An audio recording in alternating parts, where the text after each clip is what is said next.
Bonjour les secondes 6, dans cette vidéo je vais corriger les exercices qu'il y avait à faire sur les ensembles de nombres. Donc au début de la page 15, on vous dit que quand il faut choisir le plus petit ensemble de nombres auquel appartient un nombre, eh bien on va choisir entre n, l'ensemble des entiers naturels, z, les entiers relatifs, q, les entiers rationnels, et r, l'ensemble de tous les nombres réels. Donc 1 divisé par 2, c'est un nombre qui n'est pas entier, qui ne fait pas partie des relatifs non plus, puisque c'est les entiers positifs et négatifs, et donc le plus petit ensemble auquel il appartient, c'est l'ensemble des nombres rationnels. Alors ce serait également un décimal, puisqu'il s'écrit 0,5, donc ça s'arrête après la virgule, donc ce serait aussi un décimal, mais là il faut choisir que parmi ces quatre ensembles. Racine carrée de 5, eh bien c'est un nombre qui n'est pas rationnel. Si vous calculez racine carrée de 5 à la calculatrice, il y a une infinité de nombres après la virgule, et donc c'est un nombre ici réel. Il est irrationnel, donc il ne fait pas partie de l'ensemble Q, et donc il est réel. 10 moins 4 sur 3. Alors on commence par calculer 10 moins 4 qui fait 6, et 6 divisé par 3 ça fait 2. Donc il faut faire le calcul pour s'apercevoir que il appartient à l'ensemble des entiers naturels n, les entiers positifs ou nuls. Moins racine carrée de 16, si on calcule, ça fait moins 4. Et donc cette fois-ci, ça appartient à z, l'ensemble des entiers relatifs, c'est-à-dire positifs, négatifs ou nuls. Voilà pour l'exercice 2. Il fallait faire la même chose avec l'exercice 3. Pour gagner un peu de temps sur la vidéo, j'ai déjà calculé, donc simplifier les écritures.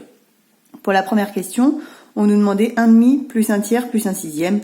Ça appartient à quel ensemble? Le plus petit ensemble possible. Mais en fait, c'est égal à 1. Si vous faites ce calcul, soit vous mettez tout au même dénominateur qui est 6, soit vous le faites à la calculatrice, et ça appartient à l'ensemble n des entiers naturels, entiers, positifs ou nuls. Si on calcule racine carrée de 16 moins racine carrée de 25, ça donne moins 1. Moins 1 appartient aux entiers relatifs, donc les entiers positifs, négatifs ou nuls. 91 divisé par 7, ça donne 13, ce qui fait que 13 appartient aux entiers naturels.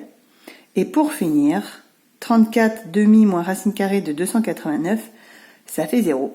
Et donc ça appartient 0 aux entiers naturels, puisqu'on nous demandait le plus petit ensemble, je rappelle. Pour finir, avec l'exercice 5, il faut vous-même proposer des nombres. Donc moi, je vais en proposer un, mais vous pouvez en avoir proposé d'autres. Il faut un nombre qui est rationnel, mais qui n'est pas entier. Donc je propose par exemple un tiers. 0,3333333. Il y a une infinité de chiffres après la virgule. Donc il est rationnel ici, mais par contre, ce n'est pas un entier. Ici, on veut aussi un nombre rationnel qui n'appartient pas à z. Mais on peut choisir exactement le même, un tiers. Troisième question, on veut un réel qui n'est pas rationnel. Donc là, vous pouvez regarder dans le cours si vous avez besoin, mais on peut avoir par exemple racine carrée de 5, ou pi, ou racine carrée de 3, enfin voilà. Ça marche. Et pour la dernière question, on veut un rationnel qui n'est pas réel. Eh bien ça, je vous le dis, c'est impossible, puisque comme l'ensemble des rationnels est contenu dans l'ensemble des réels, si un nombre est rationnel, il est réel. Donc c'est impossible de trouver un nombre comme celui-là. Vous ne pouvez proposer aucune valeur pour la dernière question. Voilà pour les 3 exercices. Bonne journée à tous.